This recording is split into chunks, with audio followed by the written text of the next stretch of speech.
बिस्मिल्लाहिर्रहमानिर्रहीम। मैं हूँ असद करल और आप देख रहे हैं मेरा यूट्यूब चैनल। नाज़रीन, जिस तरह के आपको पता है कि बहुत सारी जो बातें मैं करता हूँ, इंतहाई कोशिश करता हूँ कि ज़िम्मेदारी के साथ बात करूँ और जो भी इंफॉर्मेशन आप तक पहुँचाई जाए उसमें हकीकत पर वो मबनी होनी चाहिए, ना कि वो एक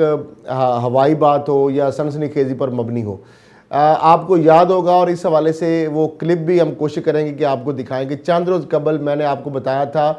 कि वफाकी काबीना के अंदर 2 मरलों के अंदर रद्द-ए-अमल होगा। पहले मरले के अंदर जो रद्द-ए-अमल होगा वो आइंदा आने वाले चंद दिनों में, चंद हफ्तों में होगा। इस हवाले से कुछ अहम डेवलपमेंट जो हैं वो सामने आई हैं और उन जो वफाकी कैबिनेट की जो बात हो रही है तब्दीली के हवाले से, जो कैबिनेट के जो गुजरा है या पंजाब की कैबिनेट के गुजरा है, उस हवाले से कुछ ऐसी रिपोर्ट्स भी आई हैं जो कि ब्यूरोक्रेसी की जानिब से इनिशिएट की गई हैं। वो आपने देख लिया कि आज जो उसका आपने अमली मुजाहरा देख लिया। और दूसरा मैंने कहा जो फेज़ है उसमें भी मज़ीद कुछ रद्द-ए-अमल होगा। और ये रद्द-ए-अमल मैंने कहा कि जो रद्द-ओ-बदल होगा बेसिकली ये ना सिर्फ वफाकी काबीना में होगा बल्कि ये पंजाब और KPK की काबीना के अंदर भी इसके असरात आपको नज़र आएंगे। तो आज एक तो मैं आपको ये बता दूं कि जो शेख रशीद साहब हैं, जब वो मुंतखब हुए और उन्होंने जो इमरान खान साहब से वजारत मांगी थी, उन्होंने कहा था कि वो वज़ीर दाखिला जो है वो बनने के ख्वाहिशमंद है। ताहम इमरान खान साहब जो हैं वो अपने हिसाब से इनको वजारत रेलवे जो है उन्होंने देने का फ़ैसला किया। और इस हवाले से इमरान खान साहब के इंतहाई मोतमद ख़ास जो है नईमुल हक साहब मरहूम जो है, उनको इमरान खान साहब ने टास्क दिया कि वो इस हवाले से वजारत रेलवे पर आमादगी के लिए शेख रशीद साहब को कन्विंस करें और उन्होंने बिलाखिर शेख रशीद साहब को कन्विंस कर लिया। अब मामला ये है कि ये जो शेख रशीद साहब को वजारत दाखिला जो दिया गया, कलमदान सौंपा गया है, बाज़ लोग ये समझ रहे हैं कि शायद शेख रशीद साहब जो है वो बड़े सख्त हार्ड लाइनर साबित होंगे। नून लीग का या PDM का जो लॉन्ग मार्च है उसको डील करने के लिए, या 13 दिसंबर का जो लाहौर का जलसा है उसको डील करने के लिए इमरान खान साहब ने ये फ़ैसला लिया है। लेकिन मैं समझता हूँ कि ये इसको इसके साथ जोड़ना ठीक नहीं होगा, क्योंकि ब्रिगेडियर इजाज़ शाह साहब जो है उनके को जो वजारत अब दी गई है इंसदाद मंशियात की, जो नारकोटिक्स कंट्रोल की जो वजारत दी गई है, ये मैं समझता हूँ कि ब्रिगेडियर इजाज़ शाह साहब जो हैं वो तबीयत उनकी को थोड़ी नासाज थी। और हालिया दिनों में जिस तरह यके बाद दीगरे कोरोना के बाइस उनके 2 जो भाई हैं वो जाँ बाक हुए, तो उस हवाले से वो एक बहुत बड़ी एक ज़िम्मेदारी थी और बड़ा इसमें एक्टिवली रोल प्ले करने की ज़रूरत थी। तो इसलिए ब्रिगेडियर इजाज़ शाह साहब ने भी, जो हमारे ज़राए उन्होंने कहा कि शायद वो भी नहीं चाह रहे थे कि इतना जो ज़्यादातर जो इतनी वजारत है उसको संभालने के लिए वो बहुत ज़्यादा इस पे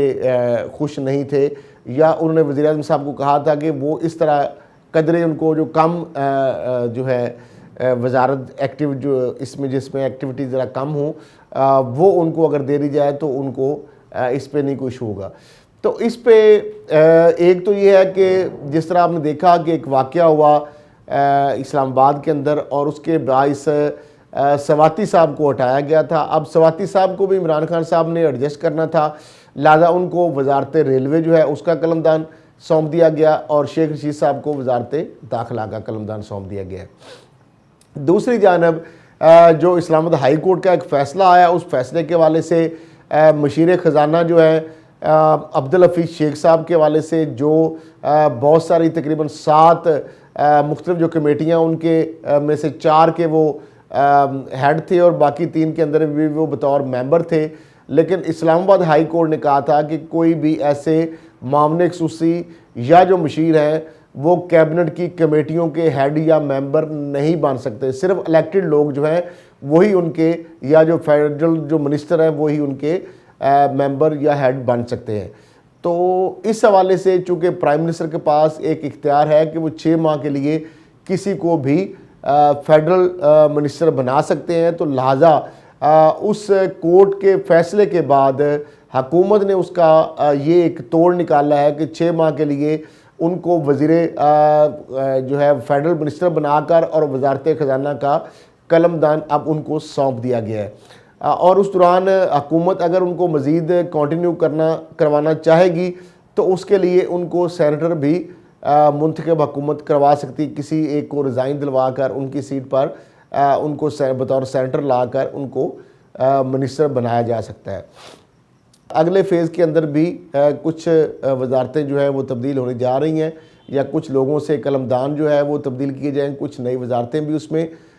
शामिल हो सकते हैं लोगों को, यानी नए लोगों को भी पोर्टफोलियो जो है वो दिया जा सकता है। तो दूसरा मामला ये है कि जो पीडीएम के हवाले से जो स्ट्रेटजी है हुकूमत की कि किस तरीके से इनको डील करना है, मरियम साहिबा जो है वो अब इस हवाले से बहुत ज़्यादा एफर्ट कर रही हैं और अपने आप को बतौर मुतबादल यानी हमजा शहबाज और शहबाज शरीफ साहब की अदम मौजूदगी के बावजूद वो ये साबित करना चाहती हैं कि वो नवाज शरीफ साहब की हकीकी जानशीन है, मुस्लिम लीग नून की वही वारिस है, और अगर इसमें से शीन लीग यानी शहबाज शरीफ और हमजा शहबाज को निकाल भी दिया जाए तो मुस्लिम लीग को कोई फ़र्क नहीं पड़ेगा। इस हवाले से जो वो अवामी राबता मुहिम का उन्हें आगाज़ किया है, जिस तरह हल्का हल्का वो जा रही हैं और जिस तरीके से वो चाह रही हैं कि मैक्सिमम लोग जो है उनको वो इकट्ठा कर सके 13 दिसंबर को, और वो अपनी जो पावर है वो दिखा सके। ये उसी तरीके से आप उसी एपिसोड को आप रिपीट होता देखेंगे जिस तरह ज़िमनी इंतखाब में अपनी वालदा मोहतरमा की जब इंतखाबी मुहिम थी तो उस वक़्त भी शहबाज शरीफ या हमजा शहबाज शरीफ की बजाय तमाम जो इंतखाबी मुहिम है उसको लीड किया था मरियम साहिबा ने। तो अब दोबारा ये सूरत हाल जो है ये देखने को मिल रही है। और ये एक और बात भी इसमें है, जिस तरीके से हमने देखा था कि जब 99 में मुशर्रफ ने टेक ओवर किया था और शरीफ ख़ानदान जो जब जिला वतन हुआ था तो उस वक़्त हमजा शहबाज को बतौर गारंटी पाकिस्तान के अंदर रखा गया, और अभी दोबारा जब नवाज शरीफ साहब को लंदन भेजा गया तो बतौर गारंटी मरियम साहिबा को पाकिस्तान में रखा गया। तो अब मरियम साहिबा जो है वो एक तरफ तो हमजा शहबाज जो है और शहबाज शरीफ साहब के पंजाब के लोगों में लाहौर के अंदर जिस तरीके से मुसलसल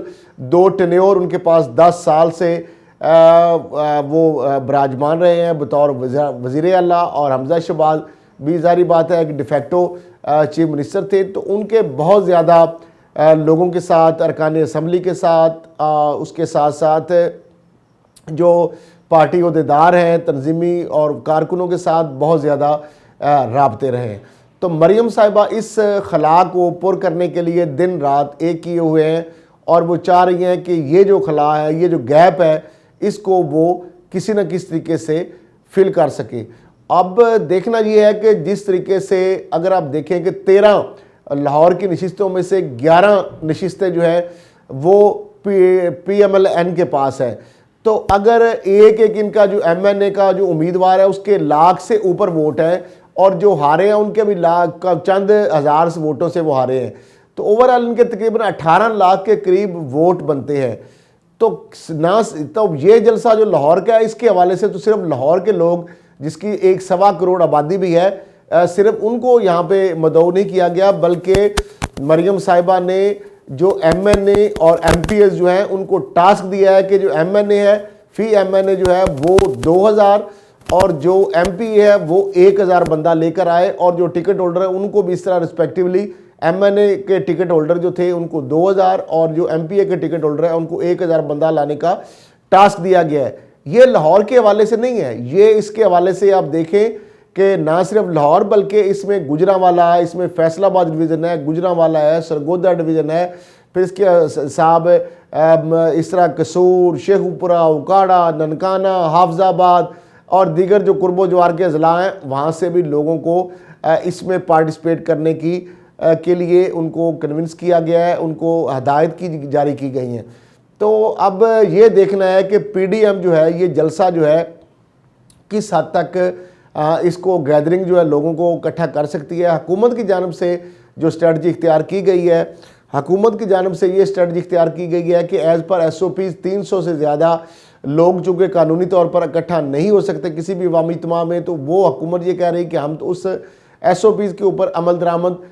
जो है वो इंटैक्ट है चूँकि नोटिफिकेशन, तो उस पर अमल दरामद यकीनी बनाएंगे। दूसरी जानब हुकूमत ने एक तरफ तो उन्होंने कहा कि हम इजाज़त नहीं देंगे, दूसरी जानब वो कहते हैं हम रोकेंगे भी नहीं। तो बारह उन्होंने कहा कि जो भी लोग वायलेशन करेंगे, जो इनको सपोर्ट देंगे, तो हम उनके खिलाफ मुकदमात भी दर्ज कराएंगे और जो भी कानूनी कार्रवाई हस्बे ज़ाब्ता जो है वो भी अमल में लाई जाएगी। तो मरियम साहिबा जो है वो इस हवाले से बहुत ज़्यादा दिन रात एक किए हुए हैं, एफर्ट वो कर रही हैं। लाहौर में बहुत सारे इलाकों के अंदर उन्होंने दौरा किया, हल्का वाइज, मोहल्ला वाइज, वार्ड और गलियों की सतह तक लोगों को उन्होंने मोबिलाइज़ किया है और वो कोशिश कर रही हैं कि ये जलसा ज़्यादा से ज़्यादा इसके अंदर लोग इकट्ठे किए जा सके। तो अब ये एक बहुत बड़ा चैलेंज होगा मरियम साहिबा का ख़ुद को लॉन्च करने के लिए, अपने आप को जानशीन साबित करने के लिए, और जो शहबाज शरीफ साहब और हमजा शहबाज का जो खला है वो किस हद तक फिल कर पाती हैं, ये भी अब 13 दिसंबर को इस हवाले से पता चल जाएगा कि किस हद तक वो इसमें कामयाब हो पाती हैं। दूसरी जानब पाकिस्तान के लिए अच्छी खबर ये है कि तरसीलात ज़र जो ओवरसीज़ पाकिस्तानी हैं वो अब पाकिस्तान की तरक्की खुशहाली के लिए वो मैदान अमल में जिस तरह आए हैं, उसका अमली सबूत जो है वो इस चीज़ को जाहिर कर रहा है कि $2 अरब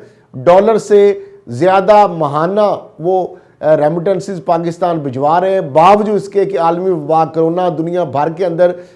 लोगों के रोज़गार ख़त्म हुए, बहुत सारे लोगों के वेजेस कम हुए, उनकी जो जॉब्स हैं वो भी ख़तरे में हैं। लेकिन उसके बावजूद ये जो 6 माह की हम अगर देखेंगे अदाद-ओ-शुमार तो ये बहुत खुश आइंद है, क्योंकि बल्कि वज़ीर-ए-आज़म ने तो मज़ीद कौम को खुशखबरी ये सुनाई है कि आइंदा इससे मज़ीद हालात जो है वो बेहतर होंगे। और सिर्फ अगर हम देखें तो जुलाई ta नवंबर जो है जो हुज्जम है ज़र मुबादला का पाकिस्तान आने वाले रेमिटेंस का जुलाई ta नवंबर वो है $11.80 करोड़। तो ये बहुत एक बड़ी अचीवमेंट है। और सिर्फ अगर हम मंथली इसकी बात की जाए और सिर्फ नवंबर की बात की जाए तो नवंबर में तरसीलात ज़र जो पाकिस्तान को जो ओवरसीज़ पाकिस्तानी ने भेजी हैं वो है $2.34 करोड़। तो मैं समझता हूँ कि ये बहुत एक खुश आइंद बात है। और इससे अगर हम अक्टूबर के मुकाबले में देखें तो अक्टूबर के मुकाबले में जो नवंबर है 2.4% उसका इजाफा हुआ, और गुज़श्ता साल नवंबर के मुकाबले में अगर इस साल की तरसीलात ज़र जो है उसको अगर हम कंपेयर करेंगे तो इसका इजाफा बनता है 28.4%। इस हवाले से स्टेट बैंक का भी ये कहना है कि अक्टूबर के मुकाबले में नवंबर में जो तरसीलात ज़र हैं वो 2.44 जो है वो बड़ी, और रवां माली साल में जिस तरह मैंने बताया कि 5 माह में तरसीलात ज़र जो है उसके अंदर 5 माह के अंदर सिर्फ 27% इजाफा हुआ। यानी जुलाई से लेकर नवंबर तक जो गैर मुल्की जो ओवरसीज़ पाकिस्तानी है हमारे, उन्होंने $11.80 करोड़ जो है वो हमें ज़र मुबादला पाकिस्तान भेजा है, रेमिटेंसेस भेजी हैं। तो ये एक बड़ी एक खुशाइंद बात है और ये एक ट्रस्ट है ओवरसीज़ पाकिस्तानी का पाकिस्तानी हुकूमत पर, पाकिस्तानी हुक्मरानों पर, कि वो अपना जो पैसा है, वो जो अपनी जमा पूंजी है वो पाकिस्तान इस लिए भेज रहे हैं कि उनको पता है कि हमारा पैसा वहाँ पे करप्शन की नज़र नहीं होगा, किकबैक की नज़र नहीं होगा, लूट मार की नज़र नहीं होगा, बल्कि ये पैसा जो है ये इसके साथ ख़यानत नहीं होगी। तो यही वजह है कि लोगों ने नून लीग के हुकूमत में ये तरसीलात ज़र बहुत कम हो गई थी, लोगों ने पैसा पाकिस्तान भेजना छोड़ दिया था जब बड़े बड़े मेगा करप्शन सामने केसेस आ रहे थे। तो अब ये लोगों का पाकिस्तान के ऊपर एतमाद बहाल हुआ है। पाकिस्तानी जो ओवरसीज़ पाकिस्तानी है वो पाकिस्तान को उन्होंने दोबारा से फीड करना शुरू कर दिया है, एक खुशाइंद बात है। तो इसी के साथ इजाज़त दीजिए, अल्लाह हाफ़िज़।